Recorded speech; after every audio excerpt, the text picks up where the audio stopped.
यस्य स्वयं स्वभावाप्ति रभावे कृत्स्नकर्मणः तस्मै संज्ञानरूपाय नमोऽस्तु परमात्मने। योग्योपादानयोगेन दृशदः स्वर्णतामतां द्रव्यादिस्वादिसम्पत्तां वात्मनोऽप्यात्मतामताम्। सगळ्यांना म्हणायचं होतं माझ्याबरोबर, मी तुमच्याबरोबर म्हणणार होते, मीच एकटी म्हणली.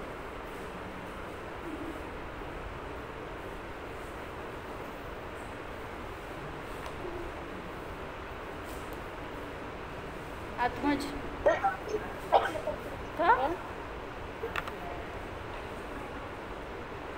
टाळी मारायची असते काय मला?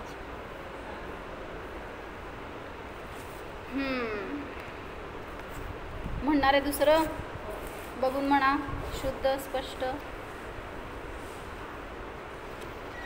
योग्योपादान योगेन ऋषभ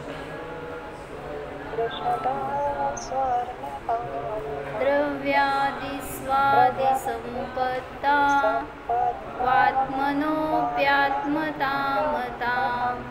एका चटईवर दोघं बसायचं नाही, म्हणून चटई मी उभं घालावं लावत होते. पुरुष आणि स्त्री एका चटईवर बसायचं नाही. तुझ्याकडनं काढ नुसतं चटई, काढते चटई नुसती. असं उभा घातलात ना तर म्हणजे असे उभे दोन घालत जावं, म्हणजे मग दोघांना होतं.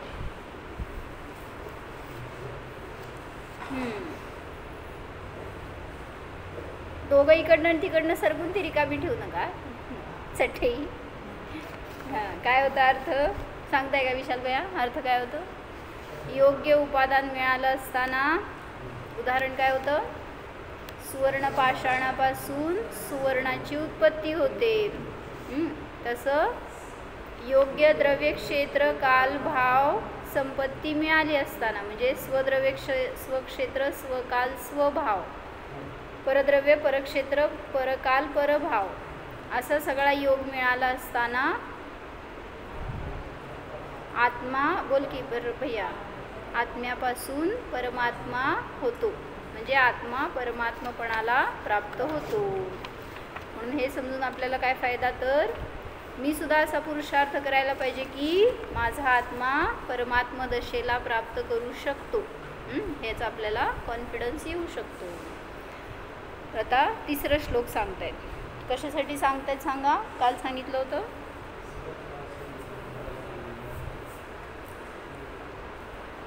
का सांगितलं होतं? तेच की, का करायचं? काय क्वेश्चन काय निघाला होता?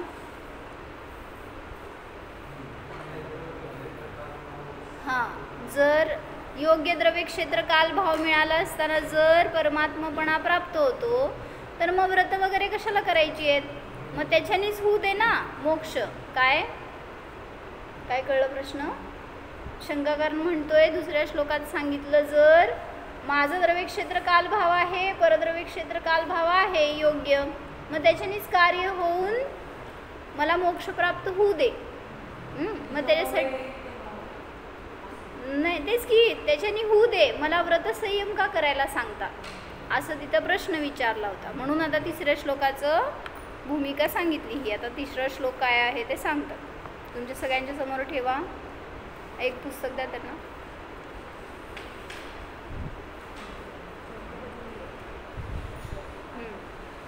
सोडा सोडा, मी सांगते, शुद्ध बघून न चुकता स्पष्ट म्हणा. वरं व्रतैः पदं दैवं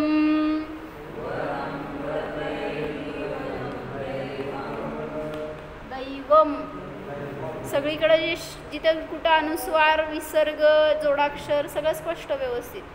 वरं व्रतैः पदं दैवं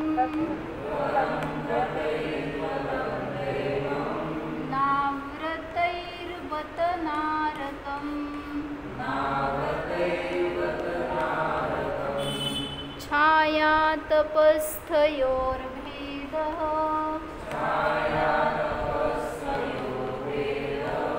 नाही मला आला नाही उच्चार.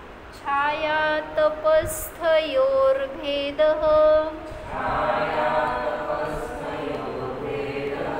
प्रतिपालयतोर्महान्.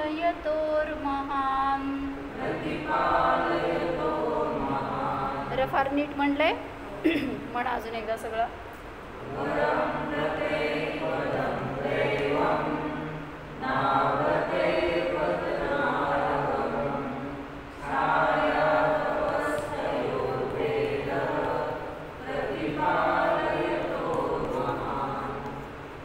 त्याचा आवाज मोठा आहे, एकाचा आवाज आत आहे, त्यामुळं ते कोण चुकीचं म्हणलं कसं कळायचं. काय राहिलं का? प्रतिपालयतोर्महान्. सगळंच बरोबर आहे का बघा, एकदा म्हणा. वरंग्रतैः पदं दैवं नाग्रतैर्बत नारकं छाया तपस्थयोर्भेदः प्रतिपालयतोर्महान्. हे सगळे रफार आहेत ना, हे उच्चारण स्पष्ट येऊ द्यायचे म्हणताना. अर्थ बत महान बरोबर आहे की काय म्हणायचं? प्रतिपालयतोर्महान्. हां महान महान असं म्हणायचं, महान नाही, महान. प्रतिपालयतोर इकडं र आला की या तोच्या नंतर र येतो, मग महान राहतो शेवटी. अर्थ समजून घेऊ म्हणजे समजते परत. बत बत बत म्हणजे खेद आहे. ब म्हणते तर व ऐकू यायला का? हो की मी सांगाले की ब पाहिजे. कुठं कुठं छापलंय त्यांनी. ॲक्च्युली बतचा अर्थ होतो खेद आहे. शब्दशः बतचा अर्थ महानचा न हलंत आहे का? हो हो महानचा न हलंत आहे. दिसत नाही. नाही दिसत आहे का? माझं दिसलं का? हां तुम्हाला नच दिसे ना तर हलंत दिसत नाही. हां दिसलं का? हां चला सांगू अर्थ काय आहे. काय सांगायचं आहे ह्याच्यातून त्यांना. मी एक असं पहिल्यांदा सांगताना एक इमेज काढून दाखवली होती. काय की कोणी इथं एक त्यांनी दृष्टांत घेतला आहे. काय की दुपारचं ऊन तळपतंय. सूर्य आहे हा बरं का, समजून घ्या. आणि एक मनुष्य उभारून आपल्या मित्राची वाट बघतोय. कोण आहे हा? कुठला मनुष्य आहे तेच विचारावे की ऋषभ. तर तू तुझ्या मित्राची वाट बघतोय आणि तुला इथं थांबायचंय, खूप वेळ थांबायचंय. दुपारची वेळ, असं कडक ऊन आहे आणि इथं बाजूला एक झाड आहे, पण तू त्या झाडाकडे नाही गेला. तर अजून एक तुझा मित्र आला आणि काय करतोय, त्याला पण त्या मित्राची वाट बघायची आहे. दोघं मिळून कुठं तर जाणार असणार, कुठं जायचं आहे. तर हा आलेला मित्र काय करतो, या झाडाखाली उभारून दोघं पण या तिसऱ्याची वाट बघतायत. बरोबर आहे. तर हा सुखी आहे का हा सुखी आहे? दोघांना पण वाट बघायची आहे, वाट बघायचं दुःख आहे. कोण सुखी आहे? चित्र दिसतंय काय?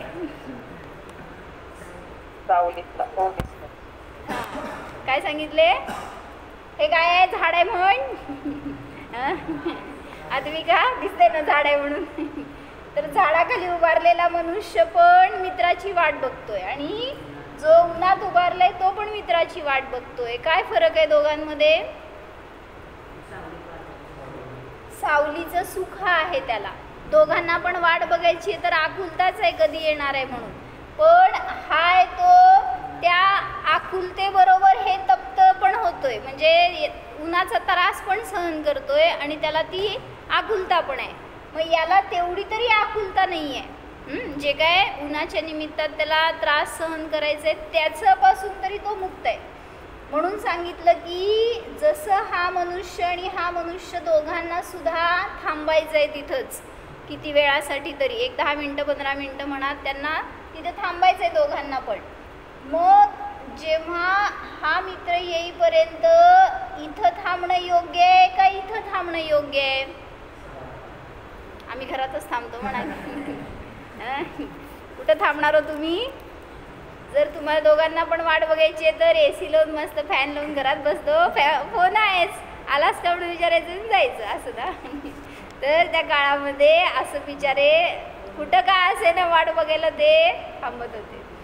मग म्हणायचं आहे की प्रतीक्षाच करायची आहे तर सावलीत उभारून करणाऱ्याला सुख आहे. कंपॅरेटिव्ह याच्या कंपॅरेटिव्ह याला सुख आहे. तर फळ काय आहे? निराकुलता आहे.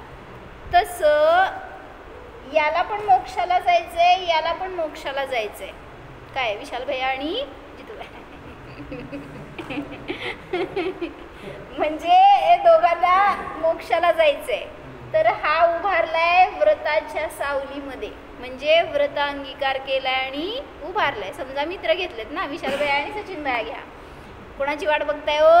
हे तिसरा नाही आहे कोणी, मोक्ष सुखाची वाट बघताय. तर हा उभारलाय कुठं? व्रताच्या सावलीमध्ये. आणि हा कुठं उभारलाय? असंयमाच्या उन्हामध्ये. म्हणजे म्हणायचंय म्हणून की जोपर्यंत मोक्ष मिळणार नाही तोपर्यंत तुम्हाला वेट तर करायचंय, पण कसं करणार? जर व्रतामध्ये राहून करणार तर असंयमाचं दुःख सहन करावं लागणार नाही. आणि म्हणजे संयमामध्ये राहणारा थोडं कमी त्रासाने मोक्षाला जाईल आणि असंयमात राहणारा नियमाने दुःख भोगात राहावं लागेल त्याला आणि फार काळ जाईल. म्हणून सांगितलं जर तुम्हाला मोक्षाला जाईपर्यंत टाईम आहे मध्ये तर काय करावं? साधना करा. काय साधना काकी? काय करायचं? संयम करा, साधना करा, आराधना करा, व्रत नियम संयमाचं पालन करा, हे सांगायचं आहे. म्हणून म्हणलं की असंयमात सुख वाटतं आपल्याला. सुख आहे का दुःख आहे? असंयम म्हणजे नियम नको, व्रत नको. रात्री भोजन आज अम्मांनी सांगितलं, कौतुक करायला तू ऋषभचं, करतोय ना नक्की पालन. रात्री भोजन त्याग. जर एक नियम आपण घेतला तर त्याच्या निमित्तात कर्मांची निर्जरा आहे. समजणार नाही आता आपल्याला. कर्णानुयोग शिकला तर समजेल. जर अनुभूतीपूर्वक तुम्ही एखादं व्रत संयम पालन करत असाल तर प्रति समयाला असंख्यात गुणी कर्मांची निर्जरा असते. प्रत्येक समयाला. कळत आहे का? म्हणजे मी अनुभव घेतलाय आणि एखादा नियम आजीवन घेतलाय. काय? मी रात्री भोजन करणार नाही, मी कांदा लसूण खाणार नाही. जर आजीवन नियम घेतला असेल तर आज भैयानी नियम घेतलाय. काय आजीवन घेतला का? हां, आजीवन बोर त्याग केलंय त्यांनी आज. कारण बोर हे अभक्षाच्या ह्याच्यामध्ये येतं, म्हणजे समूर्छन उत्पत्ती आहे म्हणून ते भक्ष नाही आहे. मग आता जर अनुभूतीपूर्वक हा नियम घेतला असेल ना, तुम्ही भलेही व्यापारधंदा करा, जेवण करा, झोपलेला असा, प्रत्येक समयाला निर्जरा चालू आहे. कळते का महात्म्य संयमाचं? इतकं संयम आपल्याला सुरक्षित ठेवतो. कशापासून? सगळ्या त्रासापासून, दुःखापासून, परिभ्रमणापासून सुखी ठेवणारा हा संयम असतो. म्हणून सांगितलं काय करा? राहावा. अजून तुम्हाला वेळ आहे जायला. लगेच या भवात मोक्षाला जाणार नाही आहे. देवगतीत गेला तर संयम पण होणार नाही आहे. पण म्हणून आत्ता साधना करायची तर काय करायचं आहे? थोडंफार व्रत संयमाचं सुद्धा चारित्र्याचं पालन करणं आवश्यक आहे. ज्ञानपूर्वक, श्रद्धांपूर्वक. पहिला श्रद्धान समीचीन करा, त्यापूर्वक ज्ञान आणि आचरण येणारच. म्हणून सांगितलं हेच या श्लोकामध्ये सांगायचं आहे. अर्थ काय सांगितलं? याला म्हणायचं तृतीया विभक्ती. पूनम, व्रतैही म्हणजे व्रताच्या द्वारे देवपद मिळतं. हे वर म्हणजे श्रेष्ठ आहे. कुठले शब्द माहीत नसले तर लिहून घ्या. काय म्हणले? व्रताधिकांच्या द्वारे देवपद प्राप्त होतं. हे श्रेष्ठ आहे, योग्य आहे. म्हणजे जर कोणीही असू दे, ज्ञानी असू दे, अज्ञानी असू दे, व्रताचं पालन करणारा जीव नियमाने देवगतीलाच जातो. जर आयुबंध झाला नसेल तर व्रताधिकांच्या द्वारे देवपद प्राप्त होते. हे श्रेष्ठ आहे, योग्य आहे. आणि अव्रताच्या द्वारे म्हणजे जो कोणी असंयमी आहे, अव्रती आहे, त्या अव्रताच्या द्वारे नरकपद प्राप्त होतं, हे वरम न श्रेष्ठ नाही आहे, म्हणजे योग्य नाही आहे, म्हणजे जातो हे योग्य नाही आहे, कथन केलं हे योग्य आहे, पण अव्रताच्या द्वारे नारक पदाला प्राप्त होतो हे श्रेष्ठ नाही, खेद आहे. म्हणून तुम्ही अव्रतामध्ये राहू नका हे सांगतायत. काय म्हणले मावशी, समजलं? म्हणून मला काय करायचंय, व्रती संयमी मुनी होऊनच मी मोक्षाला जाणार आहे, म्हणजे या शरीराचा त्याग करण्यापूर्वी मी मुनी होणार, हे संस्कार करायचे. समजलंय? अव्रताच्या द्वारे नरकपद प्राप्त होतं, हे वरम न, सगळे वरचे शब्द खाली लावून घ्यायचे, म्हणजे श्रेष्ठ नाही, खेद आहे, या गोष्टीचा खेद आहे, असं व्हायला नको. व्रताधिकाचे पालन करून देव अवस्था धारण करणे बरे, परंतु खेद आहे की असंयमी जीवन घालवून नरक गती दुर्गतीत जाणे योग्य नाही. कोणाला सांगालेत? कोण मला सांगतात? पूज्यपादाचार्य श्री मला सांगायला लागलेत. प्रत्येकाने हा विचार करायचा तर आपलं कल्याण आहे. मग त्याला उदाहरण दिलं काय, छाया आणि आतप शब्द इथं. बरं कळलं? आतप म्हणजे ऊन, तप नाही, आतप. छाया म्हणजे सावली आणि आतप स्थ म्हणजे राहिलेला, त्यात गृहस्थ म्हणता ना, गर्भस्थ म्हणजे राहणारा त्यात.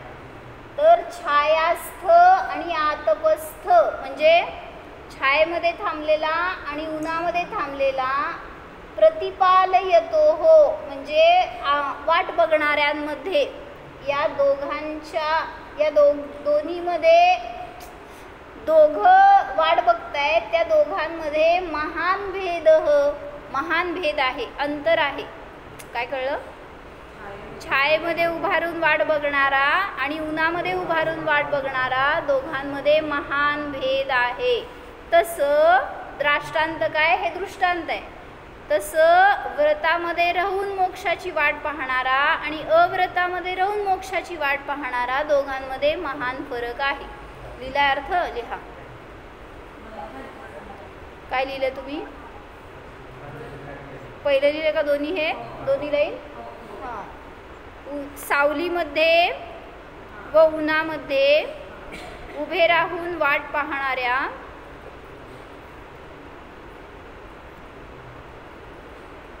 सावलीमध्ये व उन्हामध्ये उभे राहून वाट पाहणाऱ्या दोन पुरुषांमध्ये महान भेद आहे, फरक आहे. काय राहिलं का तुझं? काय लिहिलंच नाही? हां लिही. व्रताधिकाचे पालन करून देवपद धारण करणे बरे. कशासाठी प्रेरणा करतायत? की तुम्ही धर्म करताय आणि तेवढ्यावर बास म्हणताय की, जसं आम्ही आज सकाळी वाचलं तेच प्रकरण, करतोय ना आम्ही, शास्त्र ऐकून आलो, पूजा केलं ना आम्ही, धर्म केला ना, असं म्हणणारे लोक आहेत. त्यांना संयमाची प्रेरणा देत आहेत की तेवढ्यापर्यंत थांबू नका. जसं धंदा चांगला चालायला लागला तर काय करता हो, एक्सपांड करायचा प्रयत्न करता ना, अजून थोडंसं वाढवण्याचा, अजून थोडंसं जास्त कमाई करण्याचा प्रयत्न करता. मग तसंच सांगता तिथं सुद्धा, जर तुम्हाला धर्मात आनंद येतोय, काहीतरी त्यातनं कला कळाली आहे जीवन जगण्याची, तर वाढवा ना थोडंसं, जेणेकरून की अंतर कमी होणार. कोणाचं? मोक्षाचं आणि माझं. व्रतादीचे पालन करून देव अवस्था धारण करणे बरे, परंतु खेद आहे की, बत म्हणजे खेद आहे की, असंयमी अव्रताच्या द्वारे, असं म्हणा, असंयमाच्या किंवा अव्रताच्या द्वारे नरक पद मिळते. नरक पद मिळते ते योग्य नाही. जसे छाया आणि उन्हामध्ये उभे राहून वाट पाहणाऱ्या दोन पुरुषांमध्ये महान फरक आहे, भेद आहे. एकदा म्हणायचंय? म्हणा, शुद्ध म्हणा, जोरात स्पष्ट म्हणा, म्हणजे मला काय चुकलं तर समजतंय. व्रतैर्बतनारकं छायातपस्थयोर्वेदः प्रतिपालयतोर्महान्. छाया तप म्हणा, म्हण ऋषभ, म्हण पूर्ण. हा, मला ते र ऐकू येईना कोणाचं तरी. र आहे नाही तर म्हण बघू. तुझं पण र नीट येईना. म्हणा सचिन भैया. नाही नाही नाही नाही म्हणा. कुठं चाललंय र का मलाच ऐकू येईना. हा म्हणा, म्हणा तुम्ही. हा, छाया तपस्थयोर्भेदः. योर ते र दुसरीकडे टाकला की वेगळं होतं यार. छाया तपस्थयोर्भेदः म्हणा.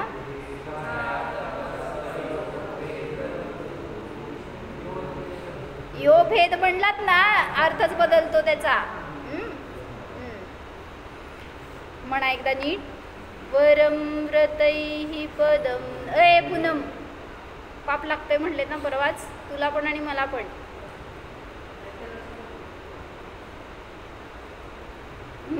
म्हणा. व्रतैः पदम दैवं नाव्रतैर्बतनारकं तपस्थयोर्भेदः.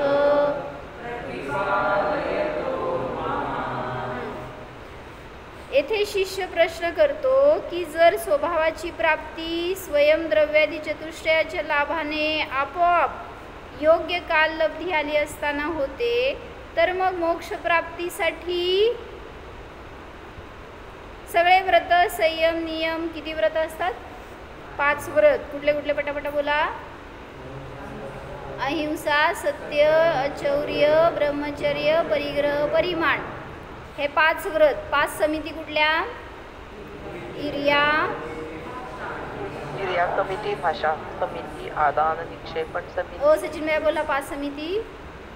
इर्या लिहा, माहीत नसतं तर मग आपल्याला पालन करायचे. 28 मूलगुण. आपण मुनी होणार आहे.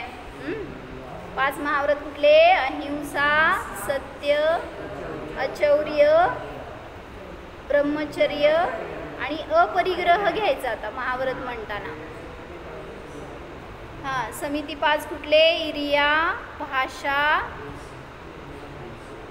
5 समिती लिहा. इर्या, भाषा, एषणा, आदान निक्षेपण. आदान निक्षेपण. एषणा, एषणा काहीतरी वेगळं लिहिला तर मला. इर्या, भाषा, एषणा, आदान निक्षेपण आणि व्युत्सर्ग. व्युत्सर्ग. इंग्लिशमध्ये लिहू नका. व्युत्सर्ग त्याच्यासाठी लिहिलं मी बोर्डवर. काय हो म्हणजे काय? इर्या म्हणजे काय? इर्या समिती म्हणजे चालताना बघून चालणं, ज्याच्यामध्ये हिंसा न व्हावी ह्या उद्देशाने जे काय पालन करणार ती इर्या समिती. भाषा समिती म्हणजे हितमित प्रिय बोलणार, जेणेकरून कोणाचं मन वगैरे दुखवलं जाऊ नये, भाव हिंसा न हो. भाषा समिती. एषणा समिती म्हणजे आहार घेत असताना शोधन करून शुद्ध अंतरायरहित असं निराबाध आहार घेणार एषणा समिती. निर्दोष, निरंतराय वगैरे. आदान निक्षेपण म्हणजे कमंडल उचलला आणि ठेवला, तर ठेवत असताना तिथं खाली वगैरे उचलताना काय नाही आहे, ठेवताना काय नाही आहे. आदान म्हणजे ग्रहण करताना, निक्षेपण म्हणजे ठेवताना. कुठल्याही वस्तूच्या द्वारे हिंसा न घडो ह्याच्यासाठी जे पालन करणार त्याला म्हणायचं आदान निक्षेपण समिती. म्हणजे आता ते शास्त्र घेतील, कमंडलू घेतील, काय पण जे ग्रहण करणार, ठेवणार, त्याच्यामध्ये हिंसा न घडो. व्युत्सर्ग म्हणजे मलमूत्र विसर्जन करत असताना त्याच्यामध्ये सुद्धा हिंसा घडू नये ह्याच्यासाठी सावधानता ठेवणार. अशा ठिकाणी जिथं पाणी आहे, गवत आहे, जीव आहेत, मुंग्या वगैरे, अशा ठिकाणी ते तुम्ही थुकताना सुद्धा बघायला पाहिजे की आपण तिथं जिथं टाकतोय आपला मल तो कुठल्या जीवांच्या अंगावर पडला. तर समजा कफ झालाय आणि तुम्ही कफ जर स्प्लिट करताय, तिथं मुंग्या असतील तर त्या कफमध्ये अडकतील, मरतील. म्हणून विवेक पाहिजे. मुनींनीच पाळायचं असं नाही, तर आपल्याला सुद्धा आपल्या व्यवहारामध्ये हे सावधानता ठेवणं आवश्यक आहे. तर हे झाल्या 5 समिती, 3 गुप्ती. काय तू काय विचारतोय? 5 महाव्रत. महाव्रत म्हणजे 5 पापाच्या विरुद्ध घ्यायचे. आता 5 पाप कुठले विचारू नको, मी करतच नाही म्हणा, मी पाप आहे. 5 अणुव्रतांमध्ये फक्त परिग्रह परिमाण घ्यायचं आणि महाव्रतामध्ये अपरिग्रह घ्यायचं.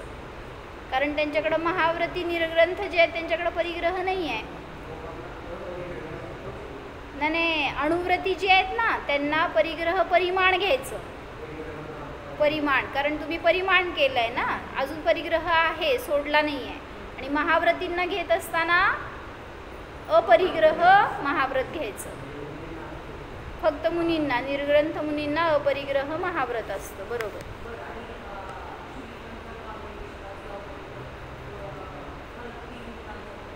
तुम्ही मला, मी 3 गुण सांगणार, तुम्ही मला 105 सांगायचे. काय हो, आज डाऊट आहे ह्यांचं काय? 105 आणि 108 लावता ना, मुनींच्या मागं 108 लावता आणि जे काय वस्त्रधारी असतील त्या त्यागींच्या मागं 105 लावतात. तर ते 2 मध्ये फरक आहे. 3चा ते मान्य आहे, ते 3 मी सांगणार तुम्हाला. मागचे 105 काय आहेत ना ते तुम्ही सांगायचं. उद्या घरचा अभ्यास तुमच्यासाठी.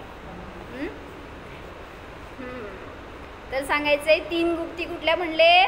मनोगुप्ती, वचनगुप्ती आणि काय गुप्ती. 10 धर्म माहिती आहेत. क्षमा, मार्द, वाचव, शौच, सत्य, संयम, तप, त्याग, आकिंचन्य, ब्रह्मचर्य. 12 भावना माहिती आहेत म्हणा. अनित्य, अशरण, संसार, एकत्व, अन्यत्व, अशुचित्व, आश्रव, संवर, बंधन असते. आश्रव, संवर, निर्जरा, बोधी दुर्लभ, धर्म मध्ये राहिली की लोक, बोधी दुर्लभ आणि धर्म भावना.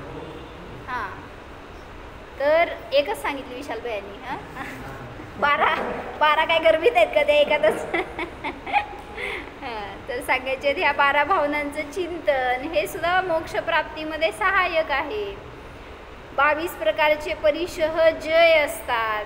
जर माताजींचं पुस्तक वाचलं असेल परिशह जय, तर कुठले 22 प्रकारचे परिशह म्हणजे उपसर्ग, संकट. 22 प्रकारांनी मुनींना संकट असतात. फॉर एक्झाम्पल सांगा बघू, एक सांगितलं तरी पण इथं 22 होतील पूर्ण. शल्य 3. इथं कशाची चर्चा चालू आहे आता आपली? की या व्रताधिकांचं पालन करणारा जीव सुरक्षित आहे. भलेही मोक्षाला जायला टाईम आहे त्याला, तरी सुद्धा तो जीव साधना करतोय, त्यामुळं त्याला जास्त दुःख भोगावं लागणार नाही, दुर्गतीमध्ये भटकावं लागणार नाही. ह्याच्यासाठी म्हणून या व्रताधिकांचं स्वरूप सांगतायत. मी काय विचारले? 22 परिशह कुठले? बर, स्त्री परिशह, क्षुधा परिशह, तृषा परिशह, म्हणजे जे साधे माहिती आहेत की तुम्हाला. दंश मशक म्हणजे काय? डास चावल्यावर. अजून आता सगळे एक प्राणी घेऊ नका, ते सगळे आले त्याच्यामध्ये. आदर सत्कार केला त्याचं परिशह. अजून साधे समजतात की तेवढे सांगा. आक्रोश परिशह. अजून काय म्हणताय? अरती परिशह. सूत्र माहिती असेल तर सगळे आले असते त्याच्यामध्ये. नाही सगळे येतात असं नाही, कुठले कुठले येतात.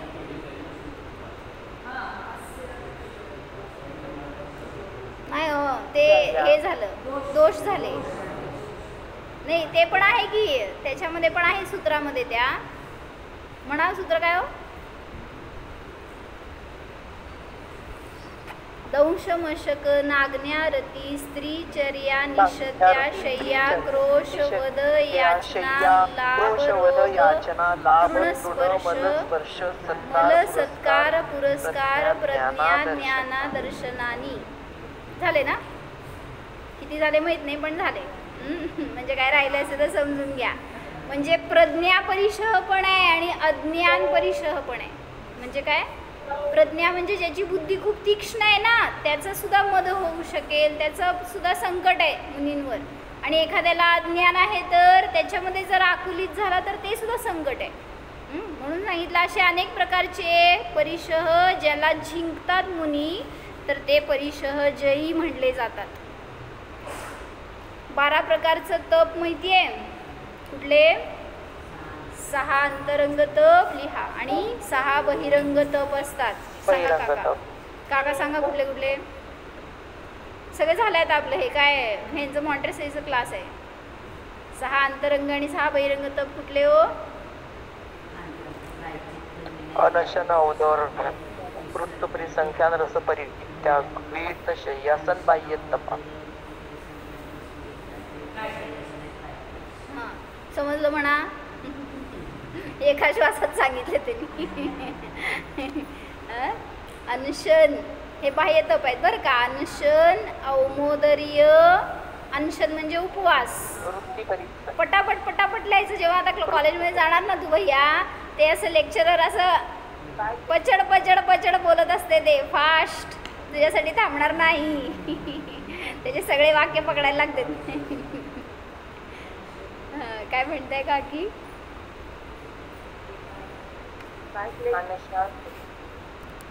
आवाज आवाज हां काय क्लेश पण येणार. थांबा की सांगते काय काय. अनशन म्हणजे उपवास. औमोदर्य म्हणजे भुकेपेक्षा कमी खाणं. अनशन औमोदर्य. वृत्ती परिसंख्यान म्हणजे जेवढी वृत्ती परिसंख्यान म्हणजे काय हो? परिसंख्यान म्हणजे मर्यादा करणे. वृत्तीची परिसंख्यान हातात आलेल्या वस्तू आहेत त्यातल्या काही कमी करणे. हां सगळ्याच बाबतीमध्ये. कर धरून निघतील तर 4 गल्लीपर्यंत जाणार, त्या पुढं नाही जाणार. असं काहीतरी दिसलं तरच आहार घेणार, नाही तर नाही घेणार. म्हणजे आपल्या आहाराच्या वृत्तीची मर्यादा करणं. मग 4 फळं खाणार, हे 8 धान्य घेणार किंवा तेवढं ताटातलं एवढंच घेणार. हां तर ह्याला म्हणलं वृत्ती परिसंख्यान. पुढं रसपरित्याग. म्हणजे काय, एखाद्या रसाचं त्याग करणं. कोणी शक्तीनुसार एक दिवसाचं करेल, कोणी आजीवन करेल. जसं वीरसागर महाराजांना काय त्याग होतं? आजीवन लोणचा त्याग होता. तर आम्ही जेव्हा महाराजींचं चरित्र वाचलं तर त्यामध्ये सांगितलं की घरात असताना महाराजी षटरसचं पालन करत होते अभ्यास रूपाने म्हणून. आणि मग त्यातून कॉन्फिडन्स आला तर लोण आजीवन सोडलं. एक दिवस रविवारी बिना लोणचं जेवण करा बघू. ज्यांना ज्यांना असं षटरस असतं ना ते रविवारी उपासच करतात. म्हणजे उपासोबत पण हे आधी एकापेक्षा एक अवघड आहेत बरं का. हे तप आपल्याला सोपं सोपं वाटेल पुढं. उपवास सोपा असतो का अवघड असतो? सगळ्यात सोपा उपवास आहे. त्यापेक्षा औमोदर्य म्हणजे सगळं समोर ठेवले, गच्च पोट भरून जेवायसारखं, पण त्यातनं थोडं जेवणार हे जास्त संयमाची गोष्ट आहे, अवघड आहे. वृत्ती परिसंख्यान नाही, तिसरं काय अनशन औमोदर्य. वृत्ती परिसंख्यान म्हणजे मर्यादा करणं, एवढंच खाणार, असं दिसलं तरच घेणार. म्हणजे पण किती संयम आला त्याच्यामध्ये. नाही दिसलं ती वस्तू तर बसा उपाशी. म्हणजे हे अजून अवघड. रसपरित्याग म्हणजे रस ग्रहण करताना कमी जास्त किंवा मर्यादा करून ग्रहण करणं, हे रसपरित्याग. आणि विविक्त शय्यासन म्हणजे काय? विविक्त शय्यासन म्हणजे त्यांचं बसणं, उठणं वगैरे एका अंगावर झोपणे, बरोबर. किंवा त्यांचं बसण्याचं आसन, झोपण्याचं आसन विविक्त असणे. म्हणजे काय? सगळ्यापासून भिन्न. मग जिथं कोणी बसलेलं नाही अशा स्थानावर ते साधनेसाठी बसतील.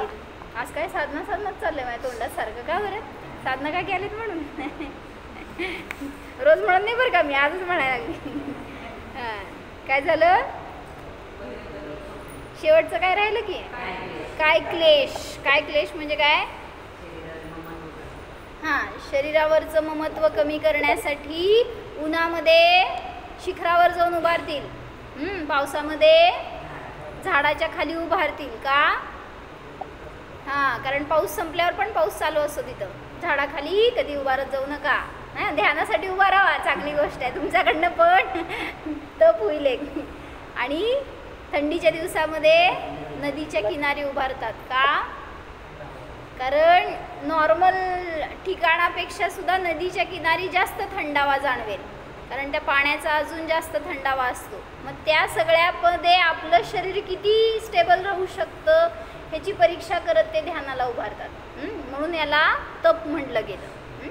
तर हे बहिरंग तप झाले. असे अंतरंग तप आहे ते उद्या तुम्ही लिहून आणायचे. मी ह्याच्यातच अडकले तर पुढचे श्लोक व्हायचे नाहीत आपले. आणि 5 प्रकारचं चारित्र्य कुठलं?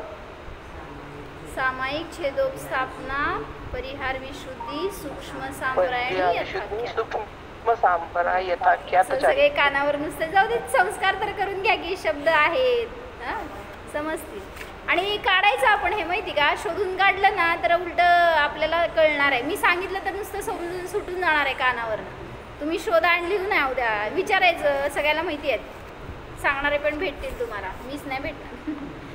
हां, तर हे सगळे अनुष्ठान करणे निरर्थक ठरणार नाही का? जर योग्य द्रव्यादी मिळालं असताना, काललब्धी आली असतानाच मोक्ष मिळतो, तर हे सगळं करण्यामध्ये काय प्रयोजन आहे, कशाला करायचं आहे, असं शंकाकार विचारतोय. त्याचे उत्तर या श्लोकात दिले आहे. ते अनुष्ठान निरर्थक ठरत नाही. यद्यपि स्वभावाची म्हणजे मोक्षाची प्राप्ती ही आपल्या स्वद्रव्य चतुष्टयाच्या लाभानेच, स्वयं आत्मपुरुषार्थानेच यथायोग्य काळीच होते. तथापि तो काळ आपणासारख्या अल्पज्ञास माहीत नसतो. कधी येणार आहे तो काळ माहिती आहे का तुम्हाला? तुम्हाला भविष्याचं ज्ञान नाही होत आहे. म्हणून सांगतायत काय, ते जाणायला जाऊ नका. मला कधी मोक्ष होणार आहे जाऊन कोणाला तर विचाराल, माझं किती काळ राहिला आहे, अजून मी किती खिसपत पडणार आहे, याच्या नंतर जाणार का मोक्षाला, विचारायला जाऊ नका. तेव्हा ती काललब्धी येईपर्यंत किती का काळ असे ना, तो मधला काळ व्रतादिकांचे पालन करून स्वर्ग आदी उच्च गतीमध्ये घालविणे हे असंयमी प्रमादी जीवन घालवून नरक निगोदात जाऊन दुःख भोगण्यापेक्षा अधिक बरे, असे खेदाने नाईलाजाने म्हणावे लागते. त्याशिवाय दुसरा मार्ग नाही. का म्हणलं खेदाने म्हणावं लागतं असं? का म्हणलं?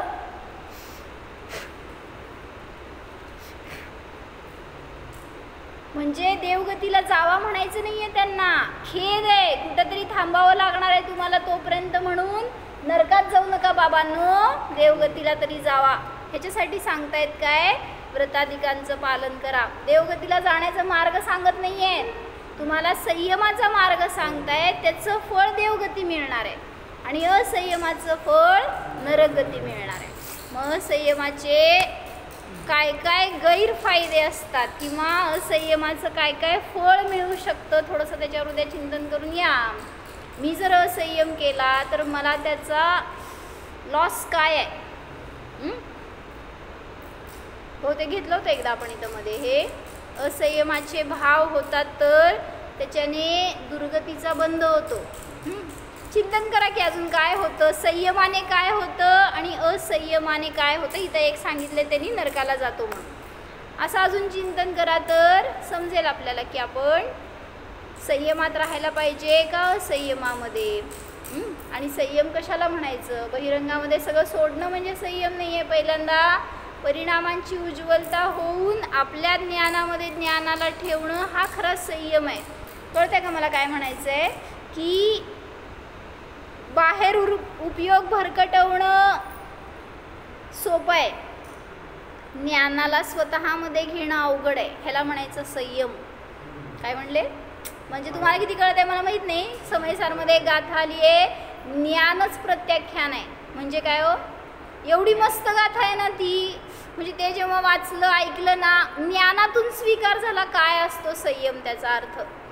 म्हणजे तुम्हाला एखादी गोष्ट सोडायची आहे भैया, आज तुम्हाला सांगितलं की हे सोडा, ज्ञानात स्वीकारल्यावरच सुटणार आहे ती, आणि त्यालाच त्याग म्हटलं जातं. बाहेरून वस्तू सोडणं त्याला त्याग नाही म्हटलं जात. जसं तुम्ही आत्ता समजा, आत्ता तुमचं रात्री भोजन त्याग नियम नाही आहे, तुम्ही आत्ता जेवत पण नाही आहे, तरी पण तुम्हाला आश्रव बंद आहे रात्री भोजनाचा. कंदमुळांचा त्याग नसेल तर त्याचासुद्धा आत्ता आश्रव बंद चालू आहे. म्हणून सांगितलं बुद्धिपूर्वक ज्ञानातून स्वीकार करा की मला हे खाण्यासारखं नाही आहे, हे त्याज्य आहे. जसं तुम्हाला आत्ता अभक्षाचा त्याग आहे सगळ्यांना, नॉनव्हेज आपण खात नाही, तर त्याचा आजीवन त्याग आहे, त्याचे आश्रव बंद काय विचारसुद्धा नाही आहे आपल्याला त्याचा.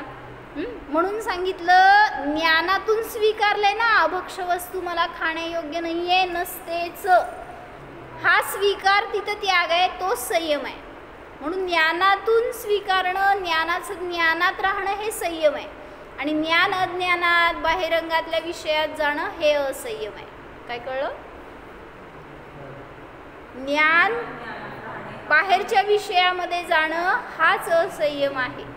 म्हणून मग तुम्ही काय करताय, एखाद्या पदार्थातून आनंद घ्यायला जाताय, एखाद्या वस्तूतून, एखाद्या दृश्यातून, एखाद्या काय ज्वेलरीमधून, कपड्यातून, कशातून, परिग्रहातून आनंद मानायला जात आहे. म्हणून सांगितलं तुमचं ज्ञान बाहेर गेलं आणि तिथून शोधण्याचा प्रयत्न करतोय आपल्यासाठी सुख, आनंद वगैरे. मग म्हणून हाच असंयम आहे, आणि त्या ज्ञानाला संयमित करणं म्हणजे आपल्यामध्ये ठेवणं हा संयम आहे. हा संयम करतात मुनिराज. म्हणून त्यांना बाहेरच्या कुठल्या गोष्टीची आवश्यकताच नाही पडत.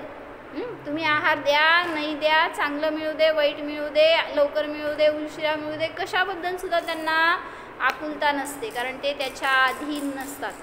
म्हणून सांगितलं संयमाचे संस्कार जेवढे शक्य आहेत तेवढे आपल्यावर करून घ्या, कारण काळ कमी राहिला आहे. किती वेळ राहिला आहे माहिती आहे?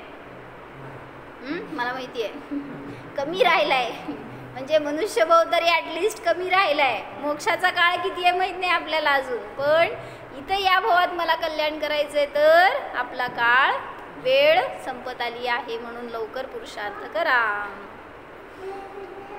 हो, सांगताय का सचिन भाई? सांगा विशाल भाई.